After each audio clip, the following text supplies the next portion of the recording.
এই ভরসাটা আছে তো নাকি যে ভাইয়া লড়ে নেবে? এটাও বলছি শুধু আইএসএফ সাধারণ মানুষ নয়, তৃণমূলের কারো বৈধ ভোটার যদি কেটে দেয় তার আমি ভাঙড়ের বিধায়ক হিসাবে সেই তৃণমূলের নেতার পাশে আমিও দাঁড়াবো।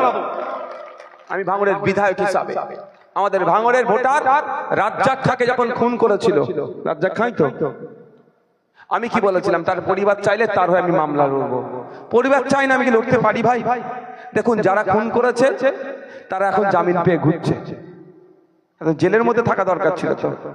পরিবারের লোকও বুঝতে পারছে একটা স্কুটি আর একটা 10,000 চাকরি দিয়ে একটা মানুষকে পৃথিবী থেকে কারা সরিয়েছে না সরিয়েছে লড়িবার দিনের আলোর মতো পরিষ্কার কারা সরিয়েছে। আরো কয়েকজন অ্যারেস্ট হতো, কিন্তু তাদেরকে করেনি সেই। তবে কেস হয়ে আছে তো, সরকার পরিবর্তন যে কোনো দিন হতে পারে। কারা অ্যারেস্ট হয়েছে তাদের ডিটেলস সব আছে। আমাদের যেমন খুনি করেছে যারা, তাদেরকে যেমন এমন বুঝে নেবো। অন্যান্য ভাঙড়ের মানুষের খুন হলে সেটাও ফাইল খুলবো একদিন।